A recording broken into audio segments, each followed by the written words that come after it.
अब इस क्वेश्चन के अंदर देखेंगे हम, इसने बोला हुआ है कि 3/-2 की पावर -3 में क्या नंबर हम डिवाइड करें कि हमें आंसर 2/3 की पावर 2 मिल जाए। तो क्वेश्चन के अकॉर्डिंगली मान लेते हैं जो हमें नंबर डिवाइड करना है। तो अकॉर्डिंग टू क्वेश्चन क्या हो जाएगा कि 3/-2/-3 में से क्या नंबर हम डिवाइड करें कि हमें 2/3 का होल स्क्वायर मिल जाए। अब देखो हमारे पास, हमें देख रहे हैं यहाँ पे कि जो इसका बेस है और जो इसका बेस है दोनों अलग अलग है, तो हमें से ऐसे तो क्वेश्चन निकलेगा नहीं। तो हम क्या करते हैं, इसको रेसिप्रोकल में है, इसको हम चेंज कर देते हैं इस फॉर्म में।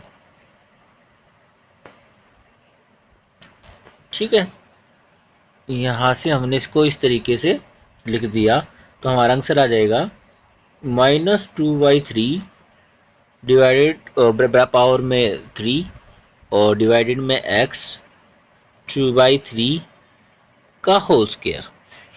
अब हमें दिखने लग रहा है यहाँ पे ये चीज़ डिवाइड में है और यहाँ हमें x की वैल्यू निकालनी है। तो इसको मल्टीप्लाई में बनाएंगे तो क्या हो जाएगा, 1/x।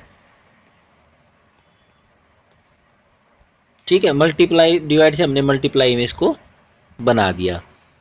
अब हमें क्या मिलने लग रहा है, हमें अगर इसकी x 1/x की वैल्यू यहाँ रखेंगे तो ये 2/3 का होल स्क्वायर, और ये मल्टीप्लाई इसके साथ मल्टीप्लाई में है तो वहाँ जाके क्या हो जाएगा, डिवाइड में।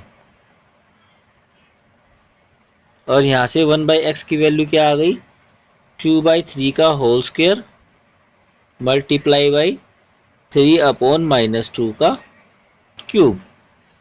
अब 1/x की वैल्यू आ गई 2 × 2 3 × 3 3 3 3 -2 और -2, तो ये तो कट गए और इससे ये कट गया। हमारा 1/x की वैल्यू क्या आ गई, 3/-2।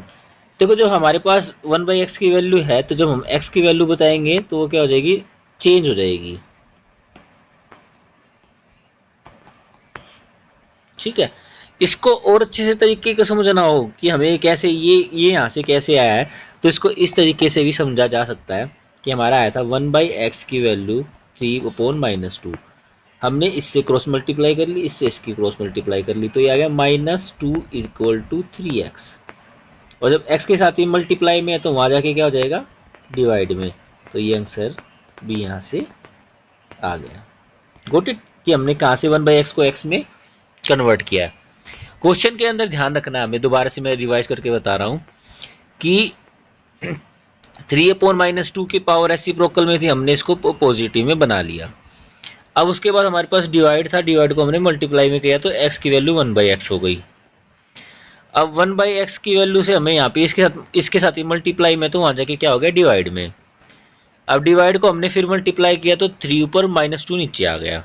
बस उसके बाद हमने इसको खोल दिया और खोलने के बाद हमारी 1/x की वैल्यू आ गई। उसके बाद हमने x की वैल्यू क्या करा, इसको अगर x की वैल्यू बताएंगे तो -2/3 हो जाएगा। ओके।